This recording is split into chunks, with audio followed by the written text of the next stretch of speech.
Now then, it sometimes seems to me that the most common sound to be heard in the cinema auditorium these days is not the crunching of peanuts, the sucking of boiled sweets, the crackling of crisp papers, or the slurp of couples eating each other's faces. It is instead the sound of people turning to their companions and saying, "What? What the hell did he just say? Did you hear what he said? I didn't hear what he said." Curious, isn't it, that in this age of high-quality hi-fis and sophisticated CD players, the sound system in some cinemas is so appallingly bad. Why should it be so? And is it always the fault of the cinema itself? Well, we shall see. Mammy, Mammy, the sunshine beats, the sunshine wet, but I know where the sunshine's best. It's on my Mammy I'm talking about, nobody else's, my little Mammy, my heart. It was not until the early 1900s that the idea of using discs with film took off. In fact, the big breakthrough, commercially speaking, came when Warners took up the old idea of synchronising a disc to a projector. After a few trade demonstrations and some fairly successful public reaction, they got Jolson to make The Jazz Singer. And although the technology was comparatively primitive, the film itself was an enormous success. And that all happened in the 20s, and a lot of the electronic developments that occurred during the First World War were combined to make sound movies possible. Systems for recording sound as a series of photographic impulses on film, along the edge of the film, and photocells to read those impulses and broadcast them. The microphones of the day were pretty insensitive and had to be very close to the actors to pick up dialogue at all, so this meant incredibly static groupings of actors around concealed microphones. It created all kinds of problems of picking up incidental noise and so on. In fact, by far the best source of information about that is Singing in the Rain, which is a great movie, which really does show what happened. Those problems in the studio were genuine. I think the public awareness of sound is more pronounced now. They're aware of hi-fi in the home. So we, as the largest cinema chain in Britain, are investing in sound. We're doing Dolby stereo installations throughout the country on a planned basis.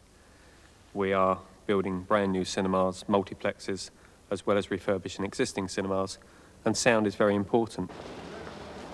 Between the advent of sound with pictures, with The Jazz Singer in the 1920s, there was a 50-year gap where nothing very much changed until 1975, which was the release of Star Wars. The Star Wars was the first film that was released with a Dolby stereo soundtrack. We've lost a lot of controls. Don't worry. You'll hold together. Baby, hold together.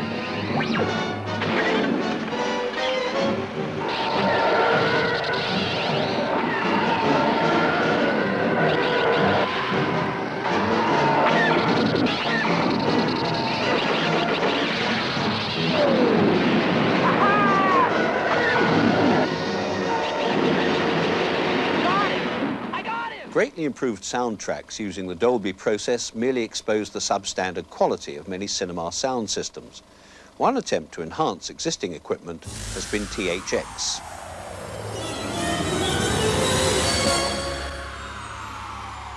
The THX sound program was developed by Lucasfilm Limited in America, which is George Lucas's company. It came about in the late 70s after they'd made Return of the Jedi. And since Star Wars, they'd realised that the various cinemas needed to actually improve their presentation. I mean, we're sitting here in the Empire, Leicester Square, which has got a marvellous sound to it and marvellous presentation.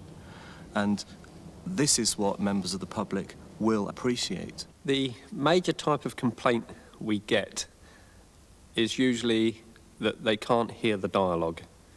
And it usually comes back to a stereo film mix where you've got very loud effects on the left and right channel and the surround channel, and the dialogue is sort of lost in the centre channel. It's in a dubbing theatre that problems like these may well originate. When the picture has got a final cut and all the sounds are laid in sync, they're all brought into a dubbing theatre like this, where they're played off. Each track is played off in a back room, and all the tracks come down through one of these faders and will be balanced by myself and two assistants to create the final soundtrack. I'm going to show a clip from License to Kill, which demonstrates 3 of the possible problems we have in the dialogue. The first one is where James Bond just says, "Come on, come on," standing right next to a helicopter. He's waving his arm, so that line doesn't have to be clear at all. The next one is a very important line, and it's played off-screen inside the helicopter, so we have to make a considerable dip in the helicopter sounds and the music to make that clear. And the following lines are also played in a helicopter, which if we just pulled the helicopter down, it would be very boring. So the dubbing editor has laid up various sound changes on each cut of the helicopter so that we can play it at a lower level and still keep up the excitement.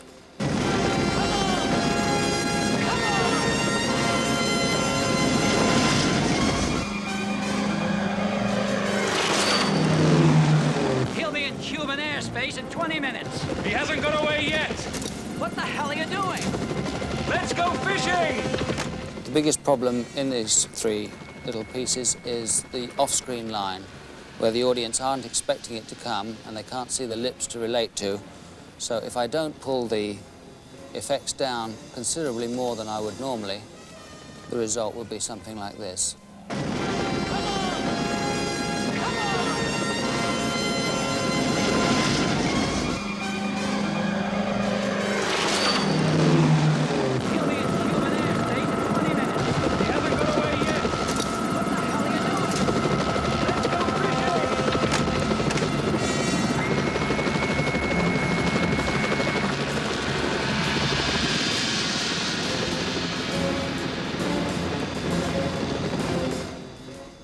So you see, you can't always blame the cinema, sometimes it's the film's fault.